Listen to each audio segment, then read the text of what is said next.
25 दिसंबर को ईसाई समुदाय के लोग ईसाई धर्म के सबसे बड़े त्योहार क्रिसमस को मनाते हैं।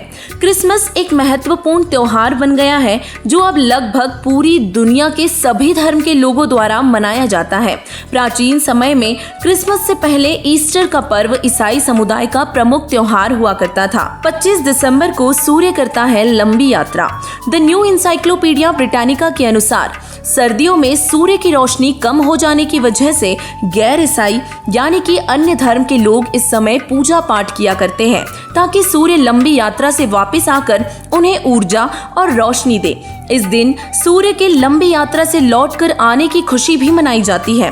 25 दिसंबर से मकर संक्रांति का दौर भी शुरू हो जाता है जिसकी शुरुआत को ईसाई लोग क्रिसमस डे कहते हैं। तो आइए अब जानते हैं कि कैसे शुरू हुई क्रिसमस को त्योहार रूप में मनाने की परंपरा। क्रिसमस के दिन को ईसाई धर्म को मानने वाले ईसा मसीहा का जन्मदिन मानते हैं। मान्यताओं के मुताबिक यीशु मसीहा का जन्म बेथलहम में माँ मैरी और पिता जोसेफ पर हुई संदेशवाहक भविष्यवाणी के अनुसार हुआ था। हालांकि यीशु के जन्म की तारीख को लेकर कई मतभेद आज भी बने हुए हैं, लेकिन अधिकतर लोगों द्वारा इसे 25 दिसंबर के दिन ही मनाया जाता है। क्रिसमस के त्योहार में सेंटा क्लॉज का विशेष महत्व है। दरअसल सेंटा क्लॉज उर्फ सेंट निकोलस 4वीं शताब्दी के एक ईसाई संत थे। सेंट निकोलस प्राचीन ग्रीक शहर मायरा के प्रारंभिक ईसाई बिशप भी थे। रोमन साम्राज्य के समय के दौरान उन्हें कई संतों द्वारा संत के रूप में भी सम्मानित किया गया था।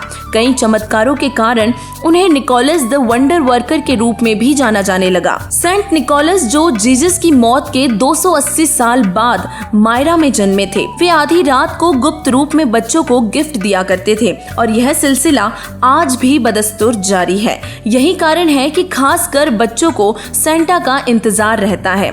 सेंट निकोलस के गुप्त उपहार देने की आदत ने सेंटा क्लॉज के काल्पनिक मॉडल को जन्म दिया और अक्सर पश्चिमी देशों में और ईसाई धर्म के त्योहारों जैसे कि थैंक्सगिविंग डे, हैलोवीन, ईस्टर और क्रिसमस पर लोग भारी मात्रा में मांसाहार और अंडों का उपयोग करते हैं। आमतौर पर ईसाई धर्म में मांसाहार करने को गलत नहीं माना जाता।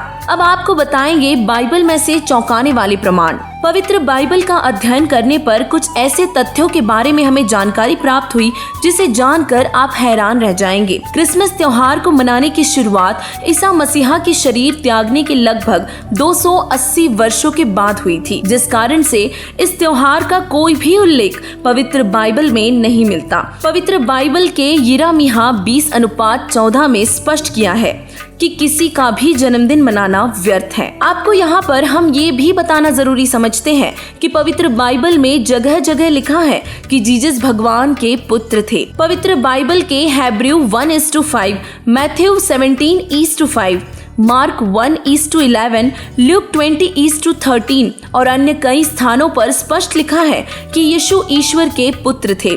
पवित्र बाइबल ग्रंथ के जेनेसिस 1:29 में सर्व उत्पादक प्रभु ने सभी मानव और जीव जंतुओं को शाकाहारी रहने का आदेश दिया है। अब आपको बता दें कि वर्तमान समय में मांसाहार करने वाले सभी ईसाई पवित्र बाइबल में लिखे भगवान के संविधान का उल्लंघन कर पाप के भागी बन रहे हैं। ईसा मसीहा जी के बारे में पूर्ण परमात्मा कबीर जी बताते हैं कि वही महादेव, वही मोहम्मद, ब्रह्म आदम कहिए, कोई हिंदू कोई तुर्क कह के एक जमी पर रहिए। वही मोहम्मद, वही ब्रह्मा, वही आदम, वही ब्रह्मा, दास गरीब दूसरा कोई नहीं, देख आपने घर माँ।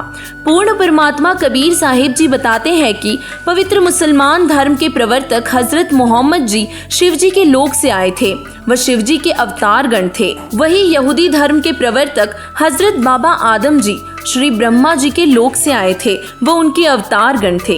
और पवित्र ईसाई धर्म के प्रवर्तक ईसा मसीहा जी विष्णु लोक से आए हुए अवतार गण थे।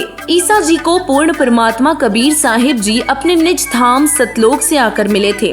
तभी से वह कहने लगे कि गॉड इज वन। लोगों ने उनका बहुत विरोध किया, फिर भी वे अपने मार्ग से विचलित नहीं हुए, परंतु बीच बीच में काल निरंजन यानी कि शैतान के फरिश्ते हजरत ईसा जी को विचलित करते रहे तथा वास्तविक ज्ञान को दूर रखा। जब यीशु बड़ा हुआ तो उसके शरीर में आत्माएं प्रवेश करती थी और वे भविष्यवाणियां करती थी और चमत्कार करती थी।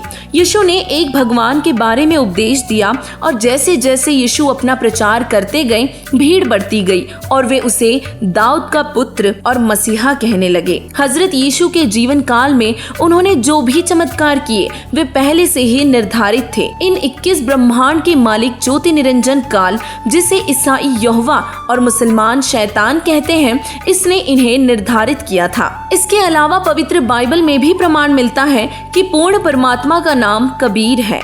ऑर्थोडॉक्स जूइश बाइबल ईओव 36:5 और जेनेसिस 1:20 में स्पष्ट लिखा है कि जिसने 6 दिन में सृष्टि रची और 7वें दिन विश्राम किया वह भगवान कबीर साहिब जी ही है। वास्तव में सभी के सेंटा क्लॉज कबीर परमेश्वर जी ही है। वास्तव में सभी के सेंटा क्लॉज कबीर परमेश्वर जी है, जो सभी की सर्व जरूरतों को पूरा कर सकते हैं। सर्व उत्पादक कबीर परमेश्वर सभी कार्य करने में समर्थ है। वर्तमान समय में कबीर परमेश्वर जी की शास्त्र अनुकूल सद्भक्ति संत रामपाल जी महाराज जी बता रहे हैं। सभी धर्म के लोगों को चाहिए कि संत रामपाल जी महाराज जी से नाम दीक्षा लें और उस एक परमेश्वर को पहचाने जिन्होंने ईसा मसीहा को भी एक परमात्मा का ज्ञान दिया था। धन्यवाद।